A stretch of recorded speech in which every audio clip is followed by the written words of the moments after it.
The rain fell in sharp, cold sheets over the cracked asphalt of Route 9, slicing through the grey daylight like broken glass. A small girl in a pink raincoat stood by the side of the road, her trembling hands clutching a soaked teddy bear.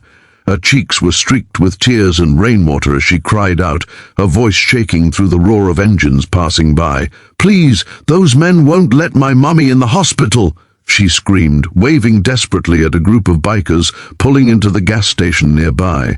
The words hit like lightning, raw, terrified, and full of a child's innocent panic. Before we dive deeper into this heart-wrenching story, please take a moment to like, comment, share, and subscribe to Kindness Chronicles if you believe in kindness, compassion, and second chances. Your support helps stories like this reach hearts that need hope. It was a chilly Saturday afternoon on the edge of a small Montana town. The gas station was almost empty except for a group of leather-clad riders refueling their massive Harley-Davidsons. The patch on their backs read, "Hell's Angels, Montana Chapter." Their leader, a tall man with a long grey beard and eyes that looked like they'd seen too much of the world, was known as Reed Grizzly Hanlon. He was a man who'd lived hard, lost more than he cared to remember, and tried every day to make peace with the ghosts of his past. When he heard that little girl's scream, something in him froze. He turned, saw her, tiny, shivering and soaked to the bone, and for a brief moment he didn't see a stranger's daughter.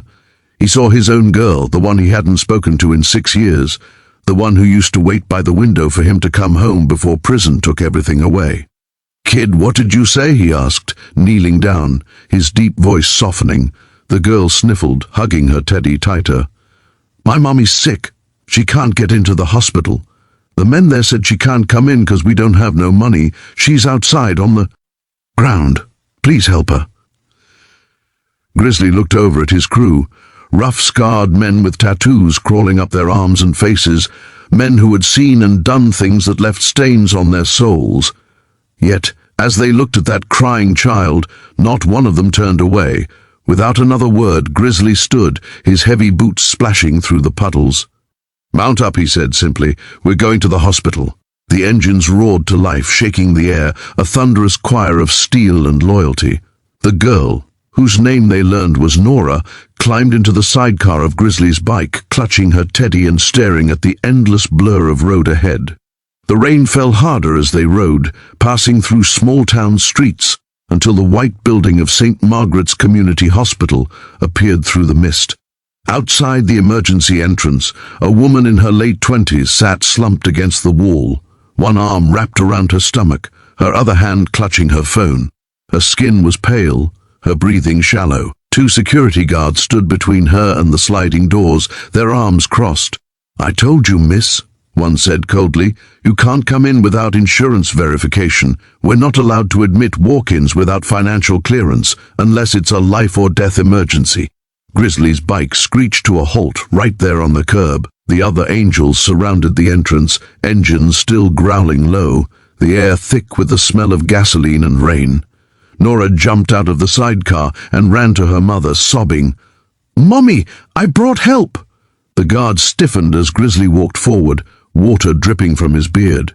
"This your mother?" he asked the little girl. She nodded. He turned his gaze toward the guards. "You're really gonna let a sick woman sit on the pavement in the rain because of paperwork?"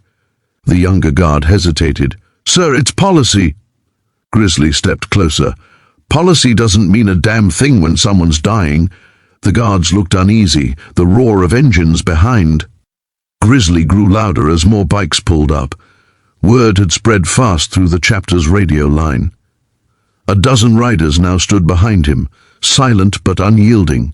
One of them, a former medic named Jax, knelt beside the woman and quickly checked her pulse. "She's burning up," he said.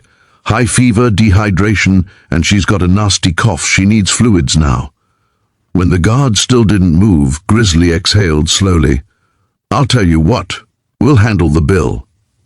He reached into his vest and pulled out a thick wad of cash, old bills, greasy from years of riding. "She gets treated, or we don't leave. Your choice." That was the moment everything shifted. The guards exchanged uncertain looks. Then one finally backed off and opened the door. "All right, fine, bring her in." Nora's mother, Layla, was carried inside by two of the bikers, her eyes barely open. She whispered a faint thank you before losing consciousness on the gurney. The angels followed her through the automatic doors, dripping water onto the sterile white floors, their leather boots echoing through the hall. Doctors rushed in as Jax explained the situation, and soon Layla was hooked up to 4S and monitors. Hours passed. The rain eased into a gentle drizzle outside the window. Nora sat in a plastic chair, her teddy resting on her lap, staring at the faint beeps of the monitor beside her mother's bed. Grizzly waited quietly in the hallway, his hands clasped together, a look of quiet worry softening the hard lines of his face. When the doctor finally came out, he smiled faintly. "She's stable now," he said. "Severe pneumonia, but she'll recover. You brought her just in time." Grizzly nodded, a wave of relief passing through him. "How much is the bill?" he asked, already pulling out his wallet. The doctor shook his head. "Someone already covered it anonymously through our emergency fund. Guess your kindness inspired someone." Grizzly smiled faintly, but his eyes were on Nora. She had fallen asleep by the waiting room window, curled up in her raincoat. For a moment everything else faded, the noise, the smell, the chaos of life. All he saw was the innocence of a child who just wanted her mother to live.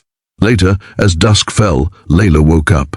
Her first sight was her daughter's small hand holding hers. Then she noticed the man sitting quietly in the corner, his leather jacket folded over his lap.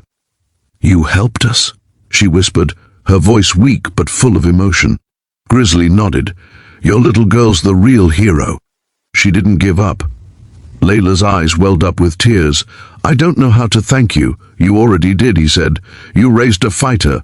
Over the next few days, while Layla recovered, the Hells Angels showed up every morning with food and toys for Nora.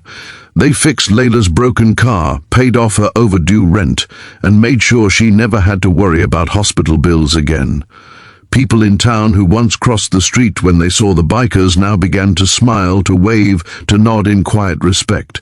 Special request: comment below with one act of kindness you'll do this week, big or small. Because kindness, like the sound of those roaring bikes, echoes farther than you think. The end.